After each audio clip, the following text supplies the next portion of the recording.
শওকত মোল্লার শিক্ষাগত যোগ্যতা নিয়ে এবার প্রশ্ন তুললেন বিজেপি নেতা অভিজিৎ দাস। শওকত মোল্লার শিক্ষাগত যোগ্যতা পুরোটাই ভুয়ো বলে বারেপুর এসপি অফিসে লিখিত অভিযোগ দায়ের করলেন তিনি। বিধানসভা ভোটে দাঁড়ানোর সময় শওকত মোল্লার শিক্ষাগত যে হলফনামা জমা করেছিলেন তা একেবারেই মিথ্যে বলে তিনি দাবি করেন। এর পাশাপাশি উচ্চ মাধ্যমিক এবং গ্র্যাজুয়েশন যে বোর্ড থেকে পাশ করেছেন সেই বোর্ডটিও ভুয়ো বলে তিনি দাবি করেন। শওকত মোল্লার পাশাপাশি অভিষেক ব্যানার্জি, তার পিএ সুমিত রায়, অয়ন ঘোষ দস্তিদার, খোকন বেরা, স্বপন সর্দারও যুক্ত আছেন বলে দাবি করেন। এই অভিযোগ তুলে তিনি বারেপুর এসপি অফিসের পাশাপাশি জীবনতলা থানায়ও লিখিত অভিযোগ দায়ের করেছেন। পুলিশ যথাযথভাবে এই অভিযোগের তদন্ত করুক, এটাই চাইছেন Abhijit Das. Bureau report, DN News Bangla. Shaukat Molla একটা ক্লাস 5-6 অবধি পড়া একটা ক্রিমিনাল, যাকে মমতা ব্যানার্জি বলেছিলেন তুই বোম বাঁধিস। তা সেই লোকটি তার প্রতিবার যখন ইলেকশনে দাঁড়াচ্ছে, প্রতিবার দেখাচ্ছে ও হচ্ছে হাইলি এডুকেটেড।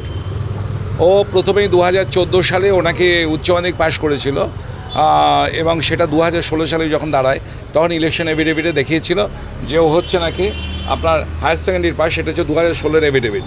সেখানে দেখাচ্ছে ও হায়ার সেকেন্ডারি পাস করেছে board of youth education of India থেকে। এই board of youth education India এটা তৃণমূলেরই যে ফেক বোর্ড লিস্টে, তাতে পরিষ্কার রয়েছে যে বোর্ড অফ ইউথ এডুকেশন এর টোটালটাই হচ্ছে এটা ফেক বোর্ড, ফেক আর কি বোর্ড। তো সেখান থেকে ও যদি উচ্চ মাধ্যমিক পাস করে তাহলে ও কী করে গ্র্যাজুয়েশন কমপ্লিট করবে? এবং গ্র্যাজুয়েশনে দেখাচ্ছে যে রাজস্থান থেকে নাকি ও পাস করেছে, রাজস্থান কোনো ইউনিভার্সিটি থেকে ও গ্র্যাজুয়েশন করেছে।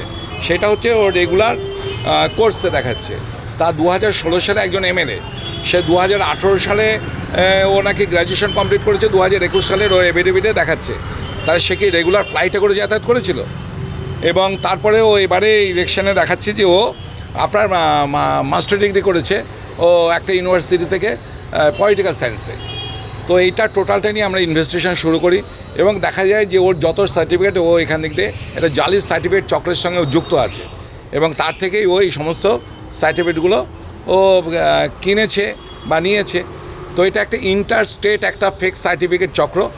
এইটার বিষয়ে আমি ইনভেস্টিগেশন করতে আমি এসপি অফিসে এবং কপি টু জীবনতলা থানায় এবং কপি টু এসপি অফিসে দিয়ে গেলাম এবং এসপি বলেছেন এটা একটা উচ্চপদস্থ পুলিশ আধিকারিককে দিয়ে টোটালটাই তদন্ত হবে এবং এটা তো সিবিআই ইনভেস্টিগেশনের দিকে যাবে, কারণ যেহেতু ইন্টারস্টেট একটা ফেক র্যাকেট চক্র রয়েছে এবং এখানে যে টাকাকে ইনভেস্ট করেছে কারা কারা জড়িত আছে। যেহেতু অভিষেক ব্যানার্জির দুটো হাত, একটা হচ্ছে জাহাঙ্গীর এবং শওকত মোল্লা।